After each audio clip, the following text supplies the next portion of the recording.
Happy New Year from your friends at Lipp. We pulled this episode from our vault, and we hope you enjoy it.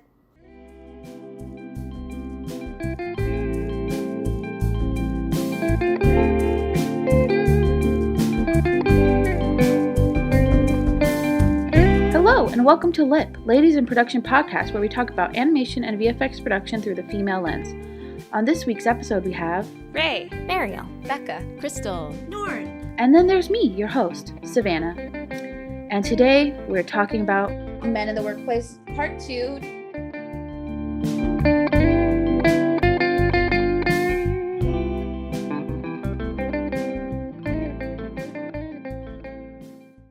I'm feeling very spicy today, so excellent. Good. Okay. Hey guys, so we're gonna film this podcast today. Savanna's angry. I'm just whoever's doing that, cut that out. Okay, so Leave it I in. want to leave it in. Okay, so I'm hoping we can have a part 2 to a previous discussion we had about men in the workplace. Last we spoke, we talked about our childhood and kind of gauged like how our upbringing kind of associated with how we work with men and how we just deal with men in general in life. But now I want to turn it a little bit negative, a little bit spicy, but then we're going to bring it back around and we're going to have some positivity. So my first question for you guys is, how have you been hindered or something in your career has been negatively affected by some man in your career? We all have a story. Or like a specific story, or just in general, like a vague, like if there's something that just like a general theme of your career. I can start. Oh, Mary, go ahead. Yeah. I could talk about something that didn't happen in this industry since I had a career before this. It was the food business industry. And I worked with a group of people who were, is it working? Oh, sorry, my bad. So I worked for a company. It was an international company and they came from Japan. And they wanted to start a chain business here in the US. And I was basically kind of like the middleman of like, understanding the Asian side of it and also the American side of it. The thing about some of the Asian cultures is that if you understand their language and you speak, they will not see you as a foreigner. They will start treating you as you are one of them. And the thing about Asian culture, especially in the work business, there's a huge hierarchy, discrepancies. Gender. Especially in gender. And all the people who came from Japan were all men. Yeah. And they weren't aware of American culture. So when I was talking to them, one of the managers literally went up to me and he said in Japanese, "Who the hell do you think you are talking to me? Oh my God. You are a girl." I was shocked. Oh my gosh. Shocked. What the hell? What did you say? I was so shocked that I lost words. And this was me when I was like 22. I was really young. Oh no. So What did you say? I think I just looked at him and I didn't know how to respond. I'm like, what? My God. I think I just did that. I was like, and I just walked away, I think, because I didn't know how to respond to that because I was so new to it. Did that like traumatize you like in general after that? Or was it just like you just like, okay, this happened. It was because they're foreigners. I think that was one of the highlights of me. Honestly, after that company, I had a trauma where I couldn't speak to Japanese folks. I had a trauma of even speaking Japanese because my body would just trigger. And that was one of many highlights that I've been treated very differently because I am a female and I was there to actually help them because they can't speak English, right? But they treat me, in return, they treated me that I should not talk to them. Yeah, I'm the submissive girl that shouldn't talk to them because I'm a female. That was the first experience, yeah. It's crazy that like it's like not gone away, that culture in Japan, because it's like, I feel like I've always heard about that where it's like the businessmen go to work and they are like the dominant one in the house. The women are subservient and quiet, and it's all about, taking care of the man in the household. But it's like crazy to think that people our age are coming up and still like it changed a lot. I mean, it has changed a lot, but the older generation, like recently, like maybe a month ago, my friend showed me a post saying that one of the executives in Japan said, we don't want more female to be in our position because they will talk too much. Oh my God.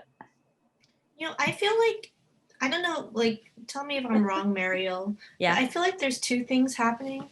One is definitely the gender thing. But the second, and I heard about this, about how there were so many plane crashes from Korean Airlines. Oh, I know what you're gonna say. And I heard this in the Malcolm McDowell book, I think. I think I've heard this too. This is from Outliers, and I think you might have given me this book, right? Oh yeah. And so basically they said, and it wasn't just Korea, it was also South America and a few other countries. And they found it was possibly a cultural thing where, like you were saying, Mariel, it's very hierarchical,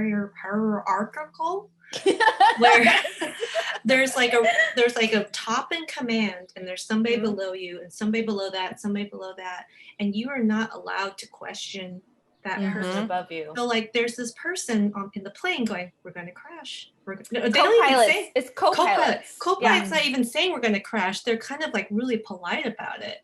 And so like this causes all these plane crashes. Such a dude thing and to like want this, like, because they just can't talk. They can't speak honestly to the person in charge. Yeah. And so I wonder if what happened to you was maybe he saw you like lower in the structure. And number one, you're lower. Number two, you're a lady. So it's kind of number three, you're very young. Yeah. I was all about. And number four, you're Korean. Yeah, so there's all of these. Just kidding. No, that could be the that's case. part of it. I mean, yeah. And number Sadly. 5. Let's put that. Number 5, I was too big. Were you tall? Too tall. Oh, you're That's how taller I than always him? feel. Shut up, Mariel. No, That makes me so angry. This guy, So mad. it still triggers me. Yeah, because I don't have the quote unquote Japanese body, which is like stick. Really skinny, right? Or Asian body. Whatever. I think you do. But. Honestly, all of you are so fucking tiny. That makes me so angry.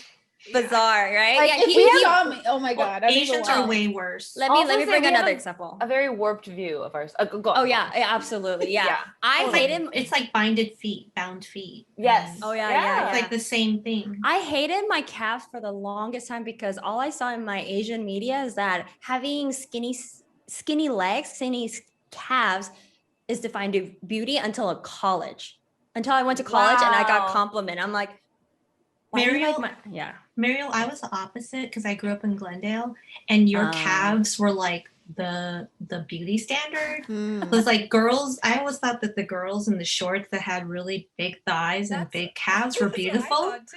And because I was not like in my town. I feel like in America it was like you have like well-defined legs but not big. Like you could see that you were fit. If you were fit or you worked out, like you took care of yourself. There's like curves. Yeah. Well, that guy, when I was having my lunch, he would literally give me this ugly, disgusting look. Oh yeah, the stink eye. Oh my God. Not the stink eye. It's just like, should you Why not are you be eating this? Yeah. Like, shouldn't you be on a diet? Oh He my would God. say that. Trigger warning for Yeah. Oh And I think I just like brushed it up as a joke because what am I going to do? I'm not going to cry there or anything, but I think it has triggered so bad in my system that I still remember. Mariel, the other thing I heard like recently, and I think it was because there were a lot of like Chinese video game work in Culver City, but I heard somebody talking about like in the Chinese structure, like a woman got pregnant and she was gone. There's like no way she was going to go back to work. What? Just like you're not allowed to work anymore. You have to go take care of the babies. It wasn't like even that she wasn't allowed. It was just she got fired. It was just they saw her as a person who wouldn't be devoted to the job, and she would get fired immediately. Wait, in Culver City? I just remember like I was out to lunch, and I listened to people's Yeah, conversations. of course. Of course. Why wouldn't you? And there's this guy talking. It was this Caucasian guy talking about Chinese work culture, and He probably liked it. yeah, right. Oh, well, here's I was gonna bring this in a positive manner afterwards. Is that can I do that, or are we? Oh yeah, go for it. I'm Okay. just a negative Nancy today. Don't mind me. I'm gonna pour salt on wounds. Because I was like, dang, how did I recover that trauma? And because the thing was that my boss was not on my side. He was always like being on the side of like the dudes, because he's a dude as well. Yeah. And a sissy at the same time. So I fortunately got another job. So I was able to quit there and I hop onto a different job right away. And this was a Korean company. And I told myself, I was like, I am never gonna be in that position again where I cannot stand up for myself. I go to this Korean company, and the first thing that they do, it's mixed. It's a well mixed 50-50 men and women. They come up to me and they're like, hey, did you have lunch? Let's go have lunch together. And I was like, oh, okay. And then so I was just like, oh, maybe they're just being nice on the first day. That first week we had to work late at night. One of the guys gave me their credit card. It was the company credit card. It's like, here, make sure that you have dinner for yourself. It's not a lot. That's a lot. That's so sweet. It's by default that should be the case, right? If you're working late, then you should have dinner. But the fact that someone remembered to tell me that I should take care of myself and eat, I literally, as I was grabbing that card, I was about to cry. Well, it was like that's so cute. It was like the opposite of what you had happen, though. It was like the polar opposite, like immediate. I realized, I don't have to defend myself. This should be the nature of it. I was just in a toxic environment that I didn't realize till I got this like really simple gesture. So luckily I didn't have to defend myself in that company because they were very respectful. Whether you're female, male, you're upper or entry level, they didn't care. They just respected everyone as a human being. Not that I'm saying all Japanese are companies like this, but I just happened to be in a company that was very toxic environment, and then just didn't know how to get out of it, because I was about to cry when I was trying to get out of it because my boss was just like, how could you do this to us? So are you saying, like, Mariel, like women listening to this, if they're in an environment like that, they don't deserve it, and they should get out? I have a quote from my therapist that I learned this week. Success is how to say no. Oh my God, yes. That's awesome.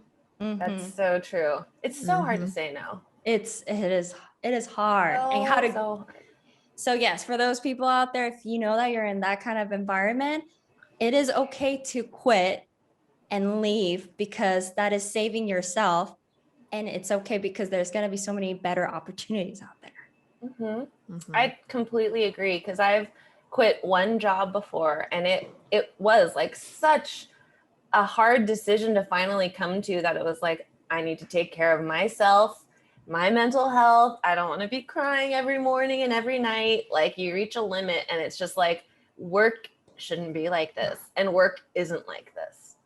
I feel like I've had quite like Mary, I've had like a great spectrum of men I've worked with. Some are like super encouraging and the spectrum of men. Men. They're on a spectrum. We're doing like the SpongeBob like rainbow. Yes, the rainbow. We're a spectrum of women right now.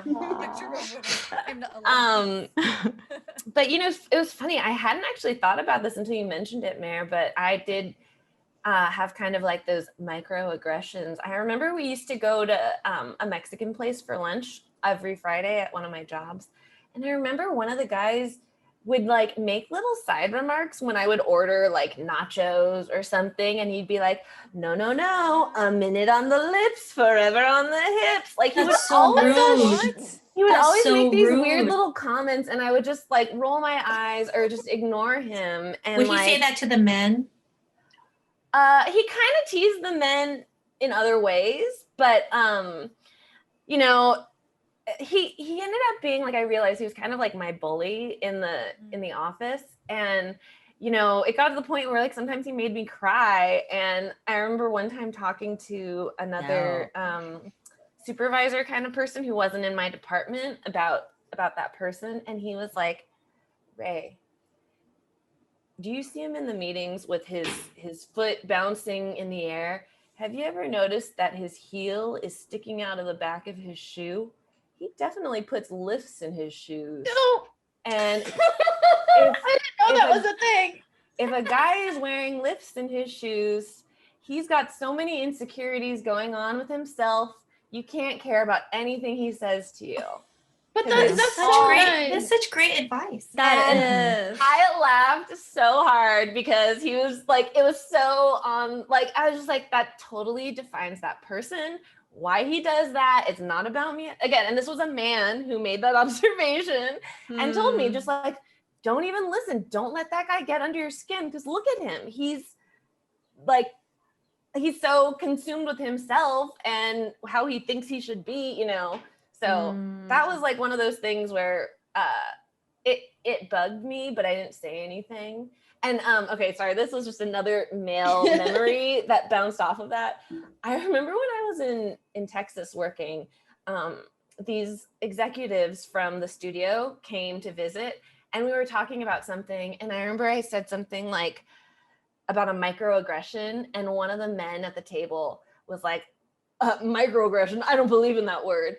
And I was like, well, then I guess it's just an aggression, if that's what you think it is. You know, like you don't believe in the word, because the word is definitely in the dictionary. So I don't know. And a little background I found out later, because another man who was at the table with me, who was my friend, who I'd known before, he was like, don't listen to anything. Don't take anything personally. He says he's like a very strict Catholic. He's super stressed out because his wife is about to have their 5th kid because they don't use contraception.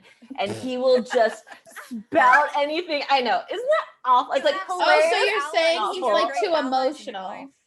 So yeah. But so that was one of those things too, where like I was so shocked when that man said, I don't believe in microaggressions. Like this freaking white man, this middle-aged white executive man. Of course he doesn't believe in it, because he's probably doing them. Yeah. So at least I felt like, you know, my reaction, because of my bubbly personality, I was able to kind of like make a joke and kind of call him out, you know. Like another time, this is totally unrelated. I'm sorry. I think I'm getting that negative. I think we just need to get it out. Get it out. One time, one of my, like at an apartment like years ago, my roommate's gear shift got stuck. And so she wasn't able to start her car. And we were like waiting for AAA to come. And one of our old man neighbors came out, and he was like, oh, what's the problem? And we're like, oh, the gear shift is stuck. And he's like, did you get a lipstick stuck in there? And I was like, excuse me? Is that the only thing we can use because we're women? And he was like, oh, no, good luck. And he like just ran away. And my roommate at the time was like, I'm so glad you said something, because you had the best response. You had the best response. I love you. It's my improv. That improv practice, because I was just like, excuse me. Good for you, Ray. Yeah, like that is so insulting. You think you're gonna get lipstick stuck in that? I feel like in all those 3 situations, it was always them. The problem was always them. Their insecurities. It was never you. Absolutely. And that's like part of being like older, is realizing, you know, it's like it's them, it's not you. Like through these experiences, it's like you can't take that stuff personally, because it's just these other people projecting their insecurities or their ignorance, you know? Yeah. I think they take delight in putting other people down. Well, yeah, Because they have they feel down down themselves. Makes them feel better. Exactly. That's what I think about that Japanese manager I had, is that he had to go through the exact same thing, and it probably took him like 30, 40 years to finally be where he is. And he's like, revenge time. I Yeah. hate I that. feel like that's I think- been my experience. I think that, oh no, I'm trying to be a little bit positive. Like, I feel like now everybody's like realizing you don't need to like suffer to succeed. And I feel like right now we're like, even like the past 4 years, like I feel like the mindset has changed a little bit, where it's like, you don't have to suffer to succeed, but you still have the people on top who are like, well, I suffered, so I'm going to rain hellfire on you to make sure that you can suffer because I did it too. I'm like, it doesn't. I feel like that generation's dying out a little bit, you know, because I feel like Not fast enough. not fast enough, but like I do feel like, you know, But it's- people now are more so like more empathetic, where they're like, they treated me like crap when I was a PA, so I'm not going to treat PAs like that. Like, Yeah. I feel like you know, I mean, that's before what I it do. was like, I went through this, so you need to go through this. No, I hate that shit. At least they're now being held accountable because of, you know, True. Harvey Weinstein. Yeah. Yeah. Yeah. That's true. Were you going to say something, Becca? Oh yeah. So I was gonna say, what was I gonna say? Now I can't even remember. It reminded you of something. Was it your memory? Yeah, my memory's going. No. I mean, Oh. no. I mean, was it your answer to Sav's question? Yeah, I was gonna say my experiences are haven't really been sexist, I've noticed. They've been more ageist, and so what Mariel was kind of describing of like, you know, and even Norn too, about the different levels of hierarchy. I feel like I've experienced a lot more, well, you know, I've been doing this longer, or I'm 10 years ahead of you, or 10 years But- older, or I'm started 6 months before you. But do you think that they're saying that because they're men and they think because Both. you're a younger I woman? think it's both. Say that. Yeah, I think it's both, but I've also had women who have been doing things longer than I have and have an issue with it as well. So I get it from both sexes a lot of times, and it's not just men. I mean, I've had a few sexist kind of incidences. Not really, you know, I was working at this company and these guys would have, you know, 5 o'clock, oh, we're gonna drink whiskey kind of thing. I like whiskey, like, you know, like Yeah. it was just kind of this weird thing where they wouldn't ask Would me. exclude you. They would ask Boys everyone. club. Like it was like a boys club, and it was like, okay, I'm like the only other one in here. I am the only female. That's It's so just not- rude. And I actually, so one time I was like, hey, can I join you guys? Because I like whiskey too. But it was just kind of this weird thing the whole time. But I It would sounds say like more Parks and Rec. Yeah. Oh my god, it's Boys the Club the boys episode? club episode. Yeah. I would just more recently it's been people have just said comments to me that are indicative of the fact that they're older than me, and oh, I've been doing this longer, or you wouldn't know how to do that. I get a lot of those kind of comments, or just passive aggressive, Just microaggressions. Lots of microaggressions. And Can you get a sweatshirt that says 30 and proud? yeah, that's why 30, flirty, and thriving. Yes. sweatshirt, and I'm gonna rock it and say, yeah, I'm ambitious, you better watch out. Like okay, you know, You should get one that says "learns quickly." Just be like, adapts to change well. Yeah. it's like, you know, to Savannah's point, I've heard a lot of comments recently at work where there's a lot of younger people my age or a little bit older that are now getting promoted into like more senior executive leadership a lot faster than their senior, you know, staff. There's like a lot of turnover right There's a now. lot of turnover right now, and there's been a lot of comments of like, well, that's not normal. And it's like, well, what is normal? You know, so I think. And was normal good? Was everybody Normal satisfied? work. Racism was normal.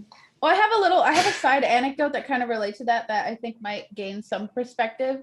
So I heard that when the 2008 recession hit, that because all these high-powered people lost their jobs, they then applied for lower position jobs, which then made all the lower entry-level position jobs now being like, oh, you need 4 years of experience to do this stuff. So then that might be why, Becca, they're like, well, I have more experience than you. We're like, well, Oh, because they went through a period of time where their experience had to was like their backtrack. chip.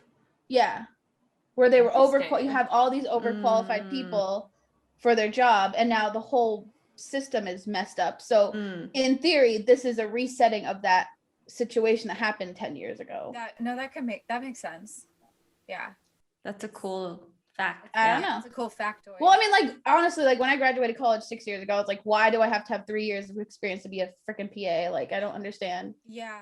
Like, Dumb. it should Yeah. entry level should be like, here's my paper. I graduate. I spent 4 years doing a task. I Three completed it. years of experience to become a PA? Are you serious? I'm being a little exaggerated. I'm being a little like, whatever, grandiose. But like, it's that situation where like you're like, oh well, I'm gonna be a production supervisor. Here, I need 10 years of experience in a related field. Like, how can I do that? It's not possible. Like, I'm gonna be an intern for 10 years. Like, Did I ever tell you guys about my very first job interview for Beverly Hills Chihuahua 3? Oh, No. No? Okay. So this was like the summer after college, and my dad had me just do like a bunch of cold call emails to just his friends, just to talk to them, like talk about the business, try to see what I want to do. And no, like a lot of them were just really great, fun lunches. And then one of his friends, she was like a supervisor at Disney, and was working on Beverly Hills Chihuahua 3 straight to DVD. And I went in for like an interview. And this is also why I feel like I have a very warped view of Disney, because before I worked on Loki and got to like work on the lot, this was the only perspective I had. And it was like very gray cubicles, very cold feeling, the building we were in. And when we were talking, she asked me if I'd gone to film school or have any film background. And I was like, no, I went to college for Black Studies and Art History. But I'm, a quick learner. I want to be a PA. I want to start, figure it out. And she was like, you need to have more film background. Like, I think you should go back to school before you PA, just so you know what filmmaking is about.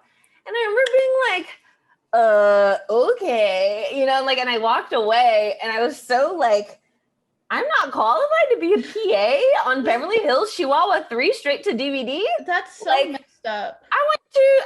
I graduated with high honors from UCSB, a double major. Like, what? I just want to be like, did Charlie Chaplin have a degree? Like, should he have been allowed to be a film director? that's a good point. That's a good point. That's a good one. Yeah. So I mean, everybody's got many memories, and I know that when we talked about it earlier that, I have a lot of examples of really positive, really positive examples of men in my career, like helping me, guiding me, mentoring me. That's been really great. And the people who have been a problem, it's because they are just weirdos. And Yeah. and fortunately, there hasn't been too many like ones in extreme places of power that are personally attacking me, which has been good. I mean, one memory that I have that was a bit scary was that when I was working at a certain place, I won't mention where, but there were two male bosses, and one was really yelly. He would yell at people like in the office, and like full on yelling matches with people. And it was just super scary. Like I never wanted to like interact with him too much, and he never did that to me, but just the fact that that was the kind of environment that was happening was really kind of terrifying when I was first starting out. And then definitely strange, like I had this one occurrence. I'm trying to be as not like, I don't want to call anyone out or anything. But I had this instance where someone that I treat a lot of my male coworkers like my brothers, I hang out with them all the time. Yeah, your bros. Like they're my bros, and we're all have a similar mindset usually. And so this artist started, and he's really good.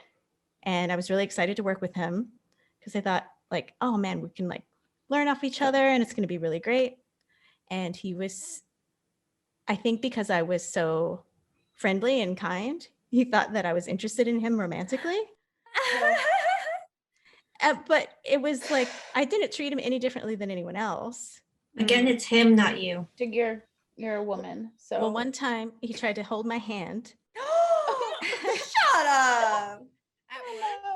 And Holding your tablet pen or something? Yeah. No, we were just walking, like, I don't know, we were just like outside. You like grab my hand. I was like, oh God. Yeah. And then Harassment. it's basically harassment, but at the time I thought it was just a misunderstanding, of course. So, I thought it was me, but it was really he's like it was his problem. But did he have social skills issues maybe? I think he had some kind of personality disorder, because I don't think he knew what he was doing was wrong. Yeah. Because it was pretty chronic in every other place he worked. And Mariel might know something about it, but I don't know what you're talking about. You don't know anything about Discreet. it? Discreet. But this person, like, I had to tell him, like, and at the time I was married, and I was like, no, like I treat all the guys like my brothers. Like I'm sorry if I sent the wrong signals. Like, this is just not gonna happen. And he's like, oh no, I know you want to have an affair with me.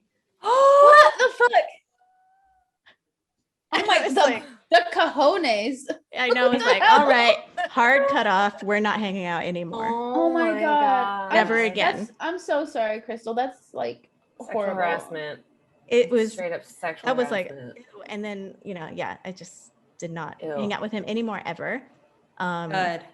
And, like I said, I thought it was a miscommunication on my part. And because we were similar hierarchy in the company, that, I thought that, he didn't want to like do, pursue anything else. So I just thought, oh, he's just mad and sad and confused or whatever. And it was fine. I didn't realize till later, because I didn't report it to HR, and I feel really guilty about it. Because I thought, like, okay, it's done. It was just like a thing that the problem with me. And then I realized he was preying on interns and people who were younger, and it was really bad. Oh God. Yeah. So can I ask, like, did you stay at that job after he kind of put you on the spot like that? Or did you leave? Because, like, I guess that's kind of some advice for women who might be getting that unwanted attention in the office from And peers. was he still professional with you After that too? Oh, sorry. I think I know who you're talking about, but he was I didn't wanna- ultimately he left. Okay, so Krystal, did you feel like after that interaction you wanted to leave your job, or like how did you go on with a peer who made you feel kind of uncomfortable or put you in a situation like that? So did you feel like you had to leave that job after he kind of put you in that uncomfortable situation, or if you stayed, how did you kind of go on working with someone who made you, well, here's the thing. Nobody liked him. Why would you have to leave? It's his Exactly. problem. That's the thing. Nobody liked him. And it kind of was just more like, well, as long as he leaves me alone, we're not going to have a problem. Right. And I didn't feel like, I wasn't going to leave because he has no power. He's basically. Why should you leave? He was so, like, everyone thought he was a super weirdo, and they only tolerated him because he was a good artist. So did he kind of just leave you alone after that? That's like kind of how you're able to go on? Pretty or did much. You still have to like be in meetings together, sit near him or anything? Every like so that? often I would have to, but they, I think what happened was they ended up putting him on, and there's such fast turnarounds at this particular place that new projects were coming up that I didn't have to work with him at all. Okay. And so other people got to work with him and tell me how bad it was. So because it shouldn't be on you and anyone else to have to deal with that. That's what sucks. Responsibility gets put on victims. Yeah, like the victim. Because I mean, I did bring it up, and the problem was, and I really trusted my supervisor, but the problem was I brought it up as an angle of like, this person is a bad employee instead of this person is harassing me, because he stopped after I made a deal about it. Next time, well, if a woman is listening to this, I mean, would you have told HR, like looking back, that someone was harassing you? Because I mean, it wasn't your fault. It wasn't because you were treating him like a brother and he took it the wrong way. He was doing it to all these other women. So, I mean, what would be your advice to give to a woman who's going through the same thing? That is really tricky, because I do feel guilty for not going straight to HR and just being like, but so you would go to HR. But there was also the situation is just like, it's so small that I can understand, Krystal, why you wouldn't think it was a big enough deal to report to HR. Exactly. He wasn't continuing to harass me after I said something, because I thought that I just had resolved it myself, and he was just gonna leave me alone after that. Yeah. And he wasn't above you. Yeah. going to HR is a huge step. It's like you're gonna be involved in a mess. So And there's attention on you, and there's Mhm. attention on the person, and then that person knows that you know, and like It's a of course thing, there's yeah. a fear of, I mean, I didn't think there would be like much retaliation, but like professionally, but there's still that kind of like, oh, now you're kind of, and it sucks because it's Yeah. like you're marked now. You're like someone who had to report this, and that's because it wasn't as big, like you're saying, Well, Savanna. I'm guilty of that, and I kind of feel, because for a while I was in a situation, it wasn't like a kind of a sexual situation, but I was feeling picked on or bullied in a way, Mhm. and it got so bad that it was impacting me personally. Outside of work, I couldn't deal with it in work, and I couldn't deal with it outside work, and it took a lot of courage because I had those exact same thoughts. I was like, are people going to think negatively of me? Are people going to think like I'm marked now? People are going to now know. And once you take that step, it's kind of can't undo vulnerable. it. You're vulnerable. Yeah. Like it's going Yeah. into like an area It's- where you're exposing your Exactly. And It's like punish the victim always. And I Yeah, didn't so- want to have any unprofessional, like anything that wasn't professional related to my like.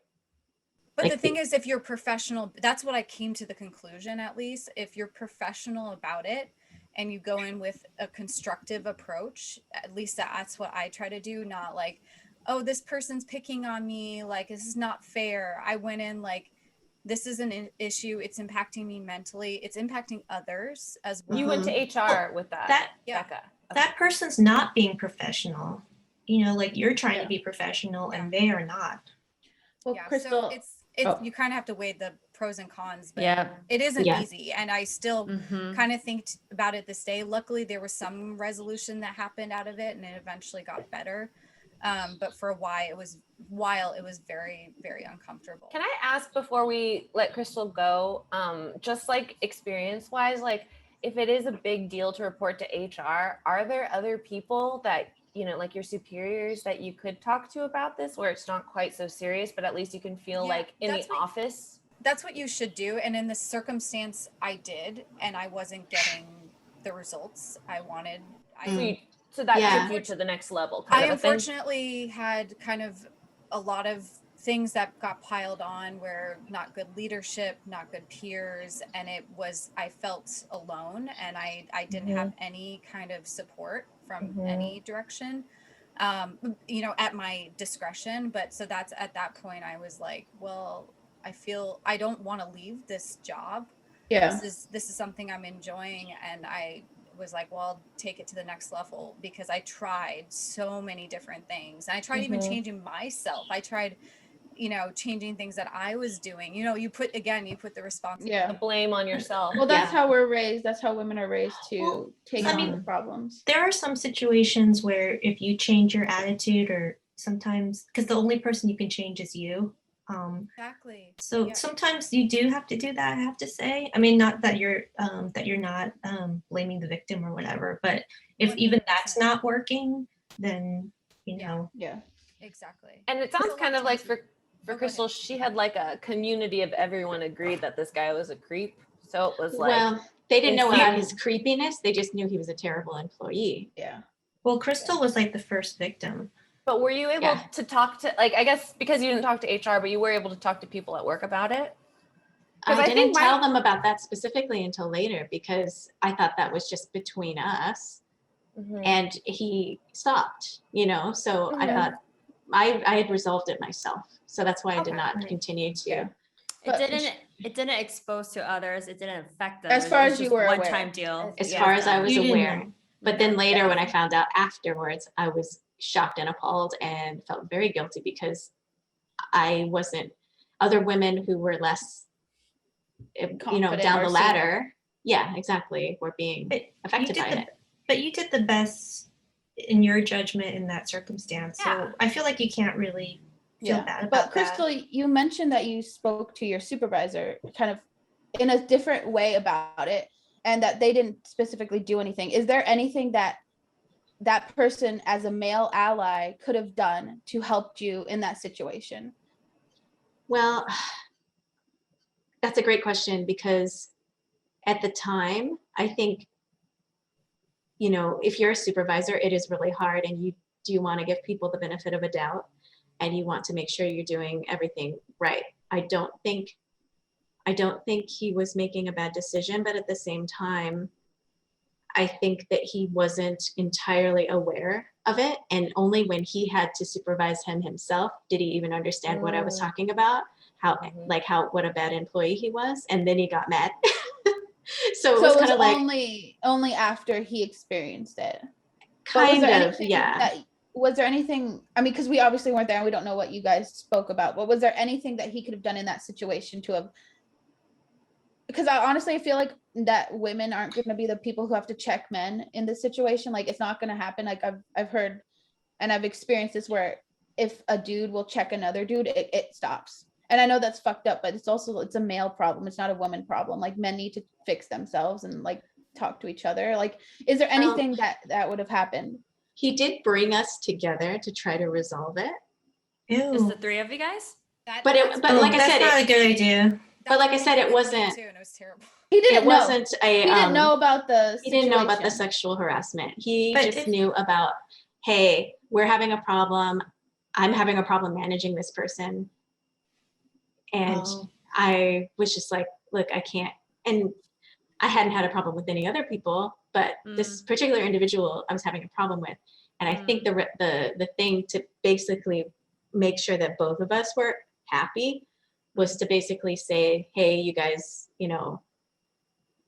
you just kind of have to because this person has a personality disorder. I think people were just kind of like, we'll try to use him the way we can because he's a good artist, but we can't really rely on him in this way. And sometimes, and this was the excuse, like, sometimes artists are like this and you just have to let them. Oh no, boys will be boys. Well, excusing people. To me, I mean, do you think if your supervisor had been a female, do you think they would have handled it any differently?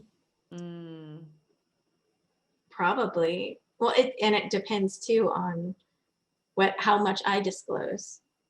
I mean, to me, if I was your supervisor, and because I mean, if you were my supervisor, it'd be different if you're my friend. It would have been to me, like, if the company's like, it's not very hierarchical. I'm going to say that word again. Like, it's not like HR is like in like another building. HR can be right down the hallway. It could be very casual. And to me, like, what he could have done would be just raise a little red flag. Like, this person is maybe, I'm not going to tell you who he did this to, but he did say something so that you're not called out, just so that there was a red flag. But I didn't tell them about the harassment. Yeah, this was only about his performance as an employee. But if you had a female supervisor? But here's the thing. Yeah. If it was a female supervisor, I think for myself, if a woman came up to me saying that there's a male artist that I'm being very uncomfortable with, and you might have said, like, just in the professional manner, I would have asked just in case. Is there other things that you were feeling uncomfortable about? Yeah, that's the thing. I was just not going to disclose that because, again, I had to. You dealt with it. I dealt with it, and it was over for you. And in this, but in the situation, I mean, I totally, at least for me, like, if that were to have happened to me, I probably would have done the same thing.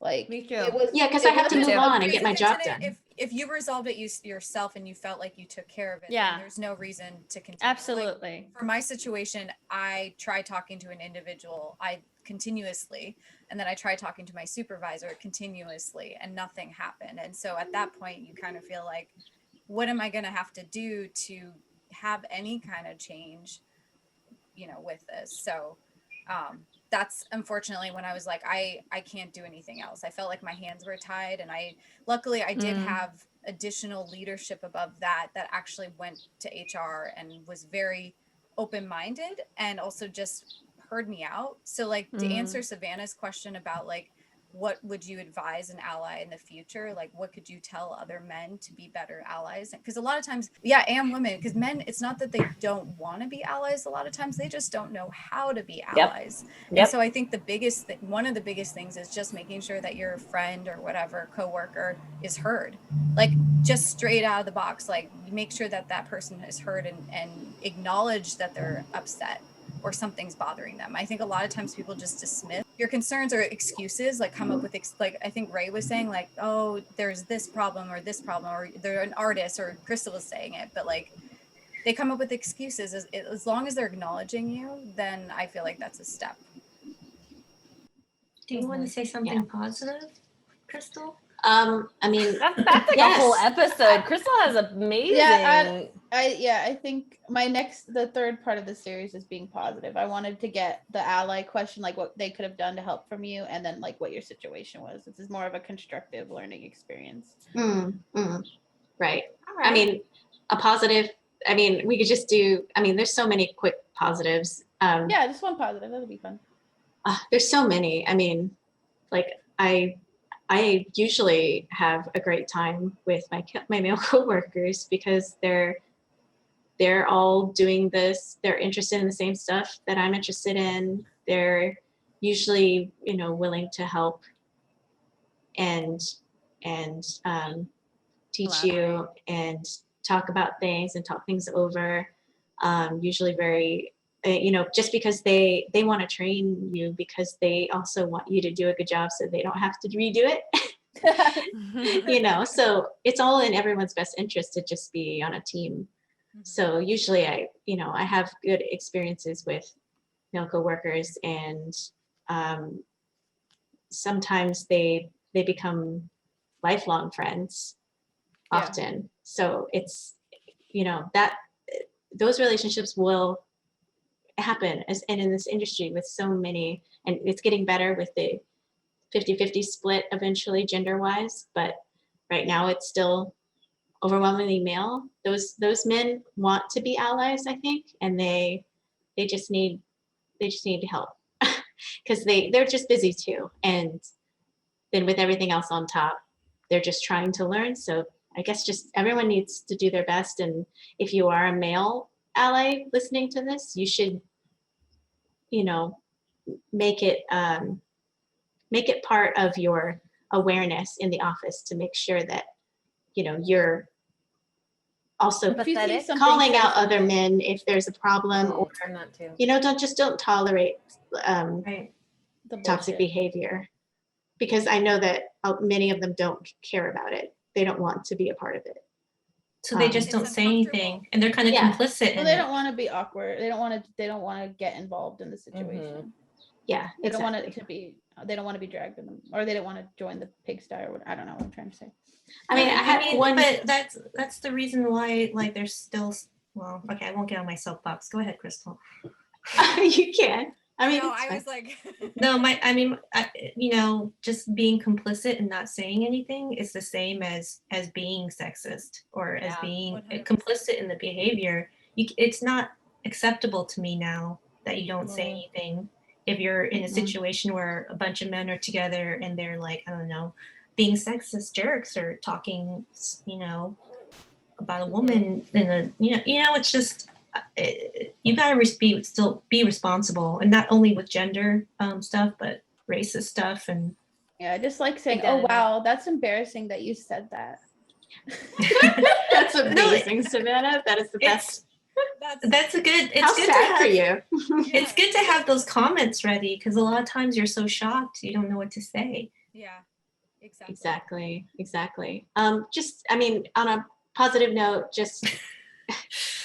It's hard to spit because there's so many, like usually on my day-to-day, everything is positive. So it's kind of hard to find like one shining, I think the sentiment is there. We don't hate all men. It's not all men. It's just, you have to say all men because there's plenty of bad apples in the bunch that we need to sort through. You could just say the bad apples. I mean, go ahead, Krystal. Oh, sorry. I was just going to say one thing that I probably mentioned before, but just really quick. I remember one time at this company, they were giving out little bonus gifts, and they gave all the boys iTunes gift cards. And then when I got my envelope with my little gifts, it was a Victoria's Secret gift card. No. Shut up. And I was so mad. Look, same company? Yeah, it was that company. No, not the same. A different company. Oh my God. Okay. Do you remember that time that guy sent a freaking blast to everyone in the company asking where the nearest Victoria's Secret was so Oh my he could get God, his like that was girlfriend or hilarious. his wife I'm something. so upset. I hate everybody. Oh my, and then only men responded being like, have you tried Google? But that's a good ally. That's Reaction. Yeah, exactly. Mhm. But oh my Yeah. God, What the Krystal. fuck is wrong with you? But here's the Victoria's thing. Secret. I know Did they you weren't use- trying to be like, Use it. but Did I you think use that- it? because I think that She there didn't was a use it. woman there was a woman that actually instigated that. Oh, maybe she she was like- really thought you would have find value in it somehow. I think so. And look, here's the thing. It's like, first of all, why wouldn't you think that I would also want some Apple products? Music. Yeah. I'm a tech nerd like Apple everybody is so else. unisex. Come on now. Yeah, exactly. But also B, I did kind of need a bra because I was working 80 hours a week. Can we also Need just a say- 24-hour bra. But that's fucking creepy because they gave you a gift card to an underwear store. When you were first starting, I'm like, oh, they gave her a Sephora gift card. That was my first thought. That's Not what I only thought did too. They give you, they gave you a gift card Victoria's to Makeup? Victoria's. Oh my God. It's But Sephora's they're not also cool either. giving you Yeah. underwear. They're Yeah. giving you That's underwear. That's creepy. The only fucking thing that's cool creepy. is that iTunes gift card. Like, Yeah. that's the Or only- Amazon. Yeah. Or like, I don't Anything know, else. McDonald's. Quiznos, I don't care. Oh my but- God, they should have given the men Manscaped gift cards. That's like the equivalent. It's Yeah, so or- personal. Or like a Hanes gift card. Any work should not be giving you anything related to undergarments. I'm I sorry. know. Yeah, That's that's fucking just No. weird. That's really gross. It was That's weird. sexual harassment. section. HR. Oh, fucking shit, man. Mayor, I didn't know that, and now my whole day is ruined. Anyway, Norn, Sorry. it's fine. I didn't know. I really didn't know. Like okay, I'm good. This is not good. I just don't think that anybody. Your mind is finds me- blown. You I thought, just don't think that men find me attractive because they never. Come on. No. Of course they do. Stop Yeah. Well, I don't know. Ozzy But you didn't hit know- on me. I hit on him. But you know that's not your value, right? No, I know. I just didn't. That's why I was like, I never, because I'm always the boy, like with the boys where they say gross stuff. They always tell, like, I'm always with the group of boys when they're saying the gross stuff about girls. So it never clicked to me that it would even be an option. Well, my thing is, I hate me being my soapbox again. I hate that women our value is so much about how attractive we are to men and such immediate. Do you think men give a shit of how attractive they are to women and they're No. No, that they their care about what value- other men think. They honestly care what other men think. Do you Sure. think you think That's girls so- don't care about your muscles? Like maybe a little bit, but guys don't go to the gym It's for to other. compare themselves to other men. Yeah. Yeah, and like I Yeah. feel like it's similar for women where you're not really getting all cute for men for the most It's part. for- It's for yourself and for your friends. Like it'll be like, oh, look how cute you are.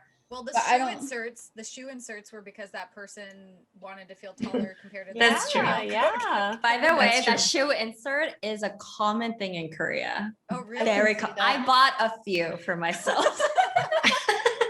So my wait, tennis did you shoes. wear high tops? Because that's what he did. He would put that. That's why Yeah. we realized it's like you put him in high tops Yep. and his heel was sticking out of the high top, and that's Oh how my he God. knew. That's what a lot of Koreans do. So if you see Koreans, skinny Koreans who have high tops, Oh. check their.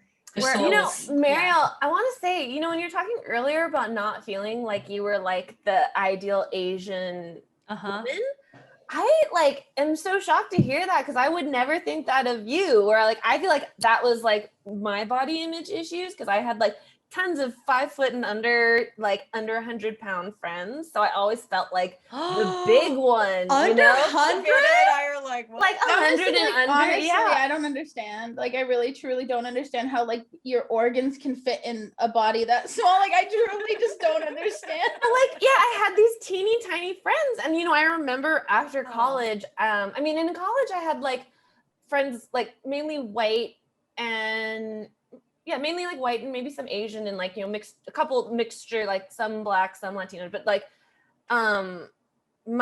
my closest friends have always been white girls trapped in Asian bodies like me, but they just happen to be the tiny ones. And so I remember I was with 2 girlfriends, one was white and one was Black, and I was like, well, I just hope I can find like a guy who's bigger than me because I feel like I'm really big. And they were Oh, like, come on. what are you my talking about? And I was like, I'm like so much bigger than all the guys. And like also, you know, when I was in high school, all of the Japanese guys in my Buddhist group were like my Like height. skinny. And or at least like my height. And like all the Wait, how Hapa tall are boys. you, Ray? I'm like 5'4.5".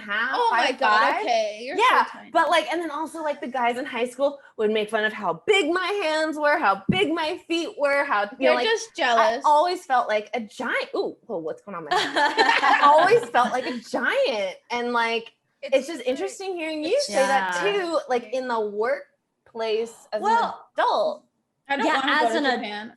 Yeah, I don't want to go. I don't want to go. I felt like a giant there. No, I I don't feel think giant. It's conforming to some male perception of beauty. It is. I mean, every country has its own beauty, right? There are concept of The beauty. Asians are the worst. I don't know. But I is it- mean, It's is I mean, it though? I mean, one of the worst as far Well, they do, as like, yeah. skin bleaching, foot yeah, skin grinding, bleaching. You have to be tons of- tiny. well, isn't Korea huge with plastic surgery right now? Was Right that- now, you mean like Or for the last has decade been. or so? Or like it's a trend. It's a recent trend. Okay, but that's to be fair. We're also crazy about it here. We're just using it. differently. Yeah. That's right. Yeah, we use Okay. like It's the but worst in LA. we make our butt big, we make our boobs big here. We do bleaching here as well. Like it's every culture has its own thing. Mhm.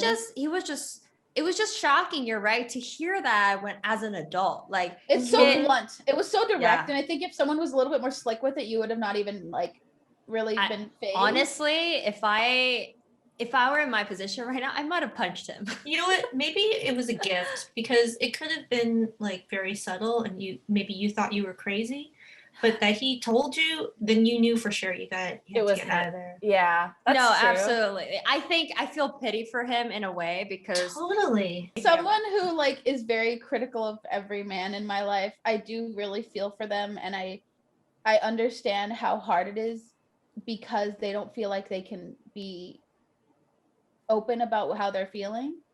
And I Definitely. think Yeah, that's Well, so true. if all It's- men were forced into therapy, society would like Be so different. bloom and Yes, blossom, because a lot yes. of the like I've also heard this other thing that's really random, and don't take what I'm saying in any offensive way or anything, but that there's a lot of guys who hate women and hate women's bodies and say shit like that to Mariel. Like maybe they just don't like women. Like maybe they didn't even No, understand the they're concept. just. I think they're just used to That they're seeing so women. disgusted by a woman's body being natural that they don't actually like. I think I just heard this they're- anecdotally. They're just used to women being second class.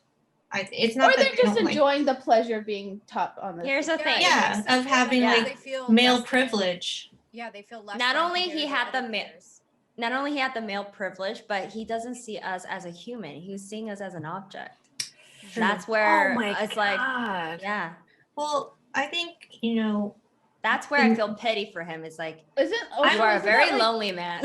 Yeah. Isn't that like the sexless society thing in Japan? Is a lot of this like, I don't know. Could that be part of it? Sex Like, not- Sexless. it's not sexless. They it's have like a isn't there, like, crazy a whole suppressed crazy, sex. crazy Yeah. sex industry. What do you Or call maybe that, red because it's zone? a It's suppression like thing. kind of under the rate. Oh, like, here's okay. So I used to live in Japan for a bit in college, right? Daytime, it is a normal, the typical Japan that nighttime, all of a sudden, like it's like as if there was a background that was like getting lifted up, and you Don't- see what's behind.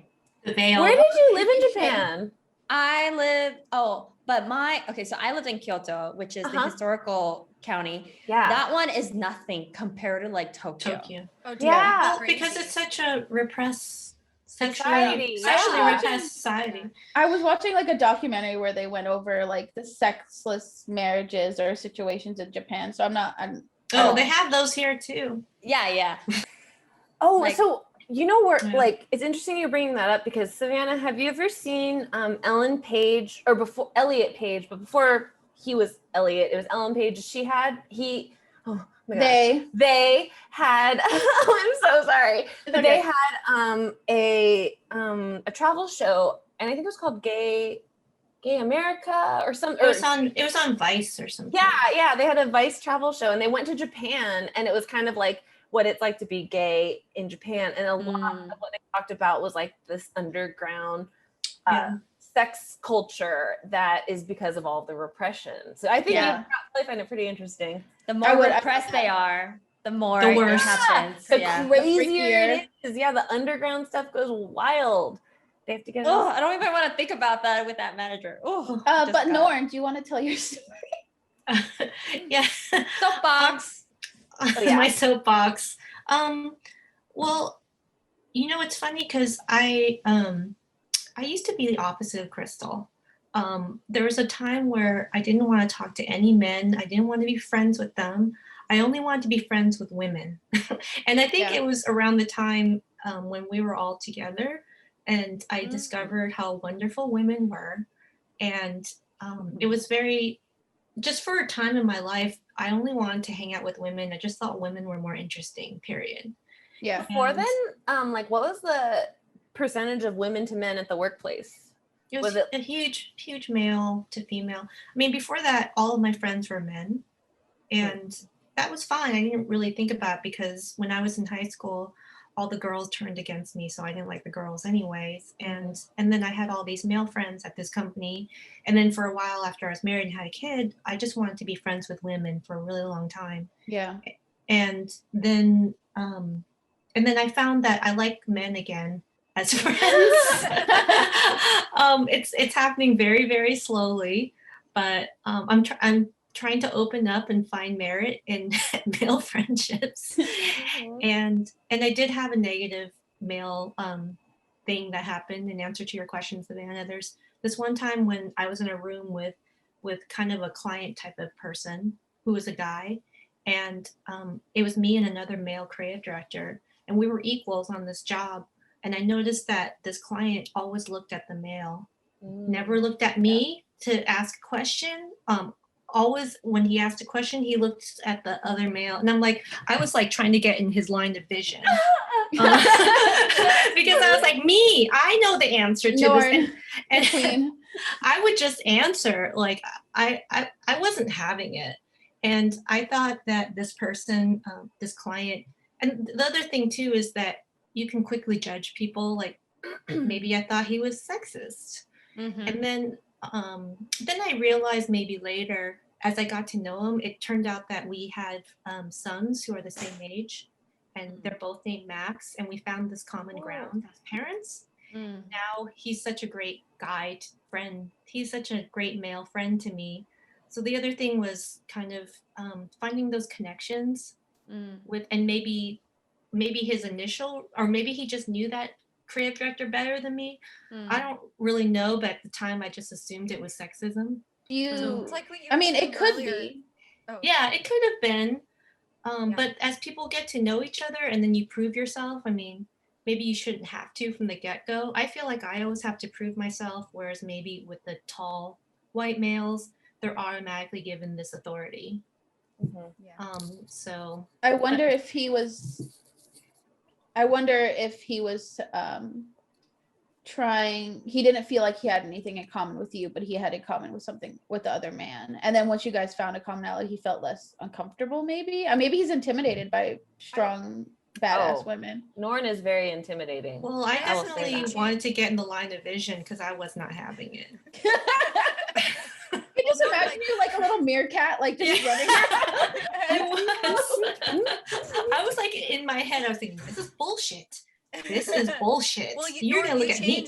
You change your perspective and outlook on it too, like you were saying earlier, and like sometimes you have to kind of change how you look at things, and it feels like you kind of did that in that situation where you took a step back and were like, maybe I'll look at this differently, or I'll try to work with him and compromise and find connect as a person. Person first, not. See, there you go. Women, I'm glad you brought that up because you are trying to connect as a human, same level, whereas a lot of times we're not even in that level for them. Because we're faceless or, Yeah.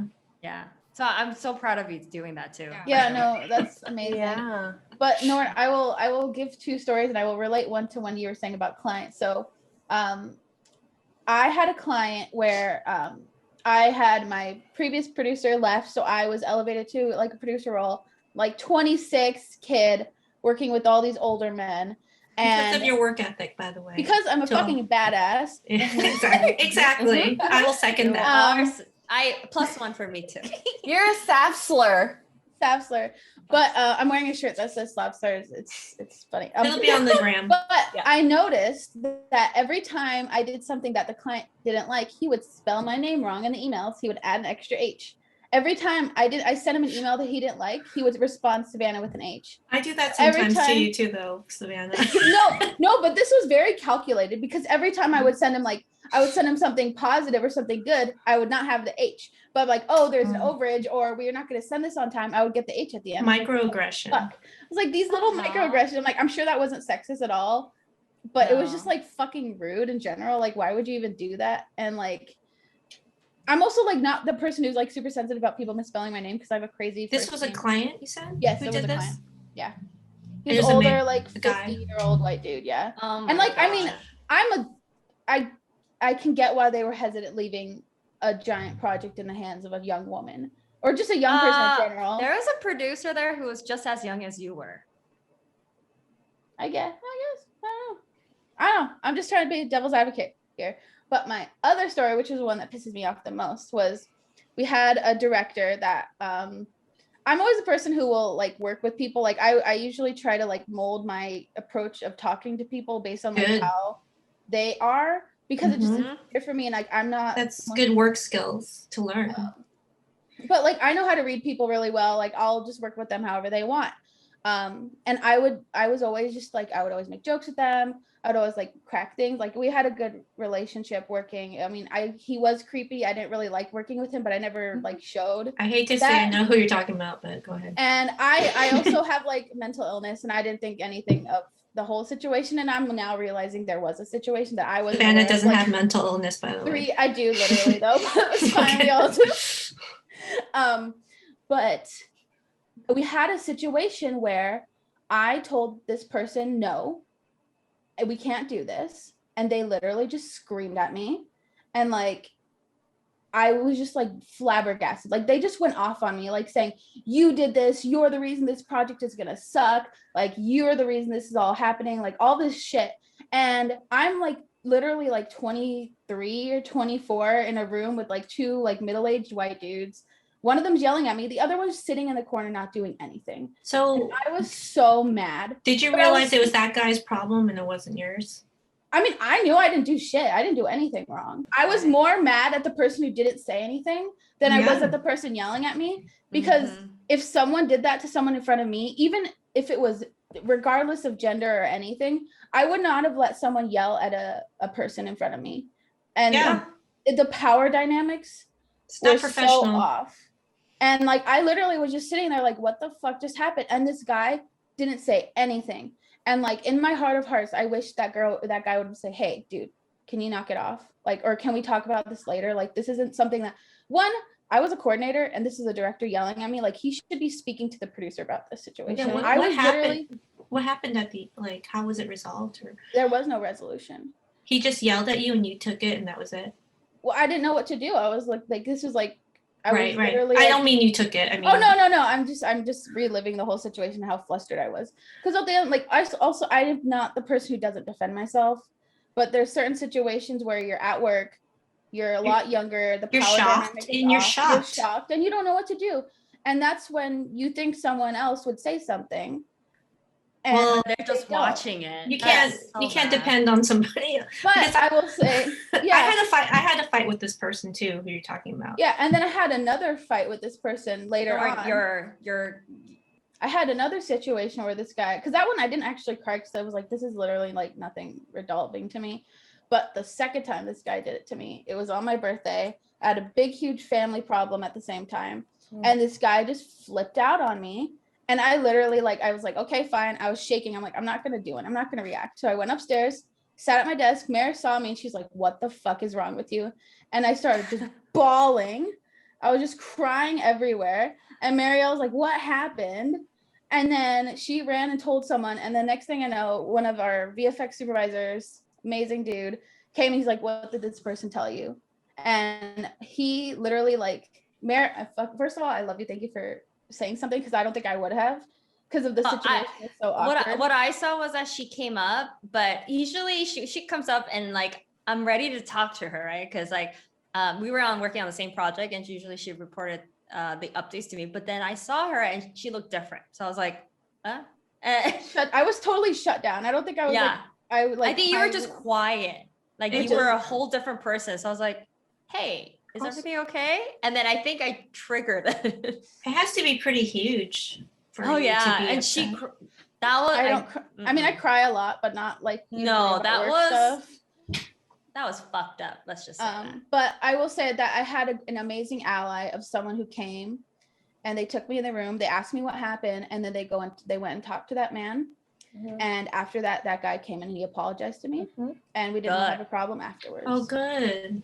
Oh, well, but that's so great. And that's what I want to say to wrap this up. I just want to say what our allies, whether they're male or female, can do to help people who are feeling attacked.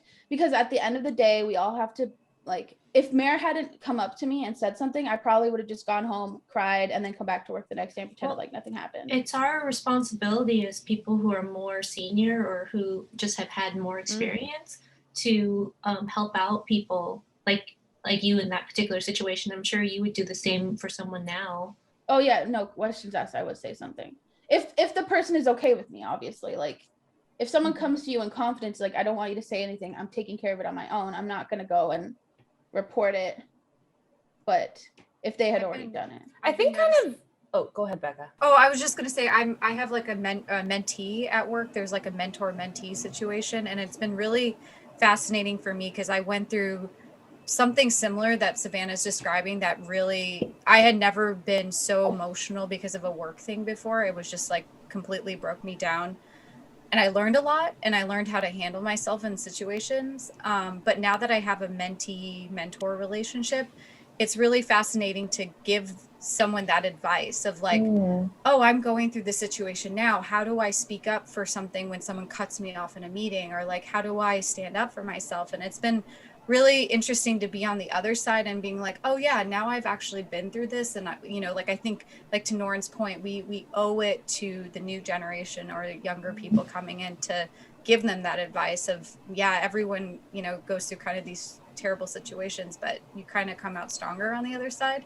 Or even just the perspective of someone else saying like, hey, this is fucked up. Like, because you think you're crazy, or you think you're not, you don't feel alone worth the issue, or you think someone's validating you, or you think it really is your fault. I feel like that's happened to me recently, where I've heard about someone in the office who is yelling and screaming at people, and the people they're screaming at call me and tell me about it, and I'm like, it's not you, it's them. They do this when they get anxious.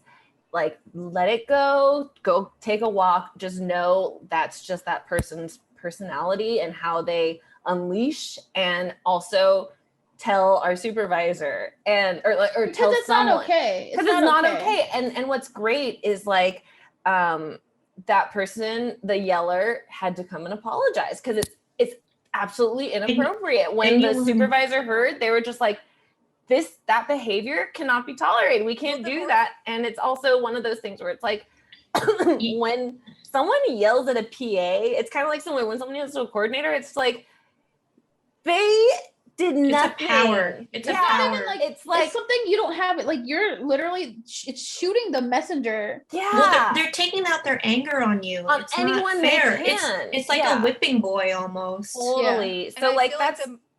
Sorry. I was just gonna say, the more you keep doing those things and standing up for your peers, like, more and more people will do it. It just naturally happens. Yeah. It's accountability. Exactly. Yeah. I think it's like it's one of those things where, like, we are aware that traditionally directors are like, they yell and then we all absorb it. No. But it has been changing because people have been speaking up, and we have allies, we have peers who's like, we need to support each other. And I think that's a very good thing to have in a company, or like in your project, in your team, is that you guys could support each other, because we're not working alone. It's a huge fucking machine here that we are all holding hands and having the same goal. Why not help each other out because we're not doing this to suffer. We're doing this because we are truly passionate about it. And let's have our peers be happy, be fair. Exactly. Savanna, Go ahead, Norn. I was gonna say Savanna, like we weren't friends back then. But We were enemies. if we weren't enemies either, we just didn't really We didn't run in the same circles. Oh, yeah, Did you and guys not? if no, and not until this podcast, to be honest. And Yeah. and Yeah, I would say Savannah. Same. The same. but to be I was only friends with Mariel before this, honestly. if we had been friends, I would have gone off on this guy. I mean, and I would appreciate that. I 'cause, would like, have been your ally for sure. I think just because also like that was my first real experience with that, and I was also like 23. I mean, that's just not Like- fair. That's Like just I don't not know cool. any better. And like you It's- grow up seeing like the director screaming on like movies, like that's the thing. Like it's always this thing. No. Well, Setting a precedent. Others feel like they have to act that way too. So I guess we do the opposite. Yeah. And the more that you lift your peers up and people around you, hopefully you'll push out those. Yeah, and I mean like I've had behaviors. situations with male directors even in the past year or two, but I felt more confident in saying something because I was supported by the women above me and my peers to feel like I could say something. Because there's also like some sort of like it's mostly like obviously as you get older you stop caring. It's like I don't really care anymore. But back then I cared a lot. Like I loved my Yes. job. I was so happy. I like wanted still to make everyone care. happy. I still care, but like I'm not gonna be like, oh, he yelled at me. I'm gonna Let it like get to you. I mean, I will It's his probably problem. cry. I will It's still his cry problem. afterwards, but it's think not like world-ending madness. Like there's perspective, but back then I did not have that perspective because I was so young. to me, like that guy yelling at you, I know it's like hard to say, but don't take it personally. Yeah, and I don't think I it did. was his Yeah. problem. I Right? knew it wasn't my problem, but it still was like I don't know. When I get into like these situations, like the whole emotional impact of things just drowns me. I don't know if that makes. I feel like I'm going underwater when things like this happen. And that's when your friends and the people you can talk to at work really are your lifesavers. Because I feel like, when we're talking to Krystal and Becca about reporting to HR, I have no experience with that. And I was kind of thinking like, I don't know how I would react in that situation at all. But I kind of feel like the one lesson I'm learning from today's podcast is like, if you have like a support, you always have to find your support system at work, because if you're not ready to go to HR, you can go to a Mariel and tell her what's going on. Yeah. You can True. find someone that you can confide in. And also like first to make sure you're not feel like crazy, confirming that, and maybe for someone to take action like Mariel did and help you along the path, where it's kind of like we shouldn't feel like we have to hide, these situations. And maybe if we're not comfortable going totally to our supervisor or up the ladder, because that's all I was thinking when we were talking to Krystal, but now we're talking more. It's like, yeah, you have friends at work. You have people who might not even be in your department, but you can talk to them about it, and how that is like somewhat how we survive through these. It's But I our think responsibility to be it's also, friends and allies. I think it's also interesting because my current job, they have manager training, and they were talking about this, and I remember they're saying if you do want to bring someone with you to HR as like emotional support, that's totally that's okay. good. Like if I wasn't comfortable, I would be like, hey, Mare, can you come with me? And she could talk for you. And she can help. Cause like you get like, I don't know about you guys. I Yeah. cry a lot, like too much. So do I. I And used like to. I do would start too. crying. I used to Mariel knows before I'm the a crier. before the antidepressants like made me not cry ever. In a good way. It's good. We to know cry. it's good to cry. It's good It's to good. cry. I love It crying. takes it out of your body. And by the way, Mariel has been my ally too. Mare's the Aw. best. In other situations. guys. Mariel's like, stop. Well, let's just say you guys all have been a great ally. Let's just say that. This is why, this is why we love our group. This is why we love our Lipp. We're Why it's just, important. we just have the same value for one another. We're also all good bras for each other. Support. each other. I'm like, wait, bras or bras? Or Bra. bros. No, braziers. Bra. Hey, bra. Support system. Bra. Love you, bra. Bra's a support system. Mhm. Yeah. I'm not gonna buy you Victoria's Secret gift cards. Damn it. That's so not cool. But I know this conversation was like super hard and like it got a little dark, I will say. But I think it's like super important that we talk about it and like make sure that other women know that it happens and like you can move on from it and recover, and it's not something that will you can power. I don't want to say power through, but you can move past it. You're not crazy. You're not crazy. Not crazy. It's And not all you, of it's your them. Yeah, and it's dang and it. also every feeling that you feel is valid, even if you don't think that, even if someone else might not think that what that person said is bad, it is if it makes you not happy, and ultimately it's work. And one of my coworkers at my new job says, we're not curing cancer, we're cartoons, we're making cartoons, and any emergency is a cartoon emergency. It's not anything actually like that. real. It's not worth yelling about, that's for sure. It's It's not, not and worth killing someone's soul. yeah, and you know, we all still have our souls. There may be a little bandaged and bruised, but we all have our friends and we talk about it, and you know, it helps move on and recover. And I just want to say, all the listeners out there, we love you, and if you need anything, you know, you can hit us up, and we'll help you out. And find your friends. Just say Find one your more thing. Friends. I have So we're in a son. soapbox. I have my soapbox. I have an 11-year-old boy, and you know, I say all these things about whatever, and a lot of men are just clueless. But it's also our responsibility to teach boys as parents, like when you guys become parents, that you have to treat women equally. And anyways, that's my soapbox. It does, but I think that helps a lot, because like when we talked in our last episode, like we all kind of saw how we were raised, really formed how we are Yeah.